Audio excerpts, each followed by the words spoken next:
राधे जय जय श्री राधे जय जय श्री राधे। गंगे च यमुने च गोदावरी सरस्वती नर्मदे सिंधु कावेरी जलेऽस्मिन् सन्निधिं कुरु। ओम गंगाय नमः, ओम जमुनाय नमः, ओम सरस्वती नमः, ओम सप्तसागरेभ्यो नमः, ओम सर्वतीर्थेभ्यो नमः। ओम श्री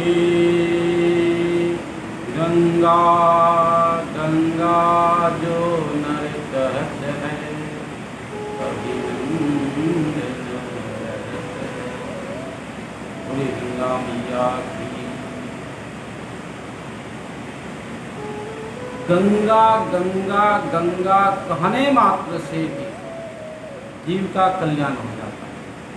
अगर गंगा के जल में डुबकी नहीं लगा पाए तो स्नान करने के समय गंगा गंगा गंगा करने से भी आपको गंगा का स्नान का फल प्राप्त हो जाता है।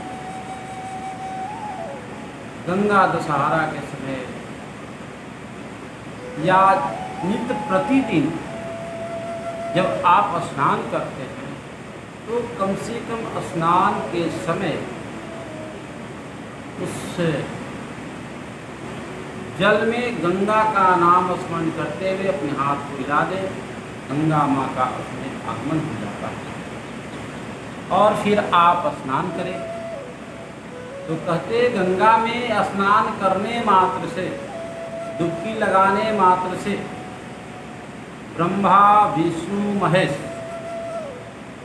तीनों का स्वरूप जीव को प्राप्त हो जाता है। एक बार डुबकी लगाने मात्र से ब्रह्मा विष्णु और महेश तीनों का स्वरूप जीव को प्राप्त हो जाता है। कैसे होता है आप जानें। एक बार जब आप स्नान करने जाते हैं गंगा जी में, माँ गंगा का नाम स्मरण करते हुए गंगे गंगे गंगे चले जाते हैं और जब जाते हैं तो वहाँ जाकर के नमन बंदन करते हैं और अस्त्र को छालन करके आप जो है गंगा जी में जब डुबकी लगाने जाते हैं, यानी गंगा जी के सबसे पहले आपके चरण उसमें स्पर्श जब होता है तो आपका स्वरूप जो है विष्णु स्वरूप हो जाता है। जब गंगा जी का प्रादुर्भाव हुआ, भगवान जब विराट रूप धारण किए और बलि के समक्ष जब वो पैर को फैलाने लगे, पैर फैलाते फैलाते फैलाते इतने लंबे पैर हुए और वह ब्रह्मलोक में गया। तो ब्रह्मलोक में गया तो ब्रह्मा जी ने उनके चरण को धो करके अपने कमंडल में रख दिया। आज जब कमंडल में रख लिए तो वो गंगा जी वहाँ विराजमान है। तो भगवान के चरण से गंगा जी निकली है। तो जब हमारा चरण गंगा जी में स्पर्श होता है, जब पांव स्पर्श होता है, उस समय मेरा स्वरूप जो है, जीव का स्वरूप जो है गंगा तुल हो जाता है। उस समय उस जीव का जो स्वरूप होता है गंगा तुल हो जाता है, विष्णु तुल हो जाता है, विष्णु स्वरूप हो जाता है। अब आगे बढ़ते हैं। जब हम थोड़ी सी अंदर जाते हैं गंगा जी के, तो जब अंदर जाते हैं थोड़ा सा, तो गंगा जी में जैसे हम डुबकी लगाए तो हमारा स्वरूप यानी जीव का स्वरूप जो होता है वह शंकर स्वरूप हो जाता है। तो शंकर स्वरूप जब हो जाता है डुबकी लगाने मात्र से, तो गंगा जी जब निकली वहाँ से, भगीरथ जी ने तपस्या किया, तपस्या करके गंगा को ब्रह्मलोक से लेकर तो आए, तो गंगा जी जाकर के शंकर की जटा में समा गई। तो शंकर के जटा में जब समा गई, तो जब हम लोग डुबकी जब लगाते हैं, उस समय हम लोग का स्वरूप जो है, जीव का स्वरूप जो है शंकर स्वरूप हो जाता है, भोलेनाथ जी का स्वरूप हो जाता है। अब हम लोग डुबकी लगाए, गंगे गंगे स्नान करके फिर हम लोग अंदर की अब निकलते हैं, वहाँ गंगा मैया को जल चढ़ाते हैं, फूल चढ़ाते हैं, पूजन करते हैं, पंचोपचार से षोडशोपचार से पूजन किए, और पूजन करके जब हम वहाँ से जब चले, जब यात्रा प्रारंभ करते हैं, जब यात्रा हम प्रारंभ करते हैं, तो उस समय जब यात्रा जब प्रारंभ करने के समय तो सोचते हैं कि थोड़ा सा अपने पात्र में जो गिलास हो, लोटा हो, या जो भी पात्र मिले, उस पात्र में गंगा जल भर ले, गंगा जल को ले ले, और ले करके जब चलते हैं, तो उस समय हम लोग का स्वरूप जो है ब्रह्मा स्वरूप हो जाता है। और ब्रह्म स्वरूप उस समय हम लोग का जो स्थिति होता है, ब्रह्मा के स्वरूप बनता है। तो गंगा जी में एक बार डुबकी लगाने मात्र से चरण स्पर्श हुआ विष्णु स्वरूप, डुबकी लगाया भोलेनाथ जी स्वरूप, शंकर स्वरूप, और जो डुबकी लगाने के बाद स्नान ध्यान करने में जब चले, तो हम लोग का स्वरूप जो है ब्रह्मा स्वरूप हो जाता है। कमंडल में जेव लिए, पात्र में जेव लिए, और जेव ले करके चले, तो हम लोग का स्वरूप जो है गंगा जी के समक्ष में ब्रह्मा विष्णु महेश स्वरूप हो जाते हैं।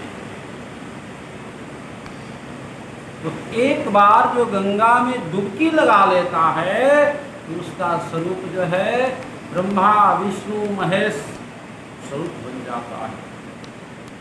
तो गंगा जी का नाम जो है, अगर गंगा के नज़दीक नहीं है तो कोई बात नहीं, और ऐसे भी देखा जाए व्यवहार में, कुछ लोग कहते हैं महाराज गंगा के नज़दीक रहते हैं, लेकिन गंगा जी कुछ सुनते नहीं है। मंदिर के नज़दीक रहते हैं, मंदिर में ठाकुर जी हमारी नहीं सुनते हैं। तो भाई कहे नहीं सुनते हैं, आप में कहीं खोट है, इसलिए नहीं सुनते हैं।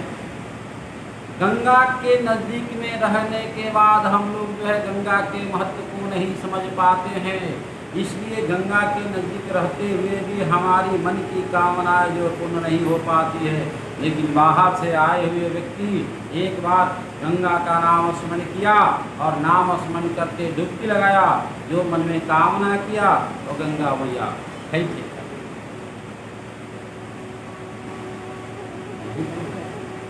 मंदिर में रहने वाला पुजारी पूजा तो नित्य प्रतिदिन करता है, लेकिन वह भाव से नहीं जागृत होता है जो भाव बाहर से आए हुए भक्तों का होता है। एक बार भक्त आया, एक बार जल ढारा, ओम नमः शिवाय नमः शिवाय नमः शिवाय, और जो नमः शिवाय का जाप किया, और जो भी मन में कामना किया, प्रार्थना किया, और वहाँ से कामना पूरी किया। तो नज़दीक रहने वाले वह महत्व को नहीं जानते हैं। मंदिर के रहने वाले पुजारी या मंदिर में जो नज़दीकी रहने वाले अगल बगल के लोग उसके महत्व को नहीं जान पाते हैं, जिसके कारण उसका फल जो है नहीं मिल पाता है। यही कारण प्यारे भाई बंधु, श्रद्धा और विश्वास बहुत, जब तक श्रद्धा नहीं होगी, जब तक विश्वास नहीं होगा, तब तक फल की इच्छा करना मुश्किल है। श्रद्धा और विश्वास करो, सब कुछ प्राप्त हो जाएगा। सकल पदार्थ यही जग माही, कर्म ही नर पावत ना। सारा संसार सब कुछ यही है, बस कर्म करो और अपने जीवन को। बोलो गंगा मैया की, यमुना मैया की जय। जय जय श्री राधे, जय जय श्री राधे। नारायण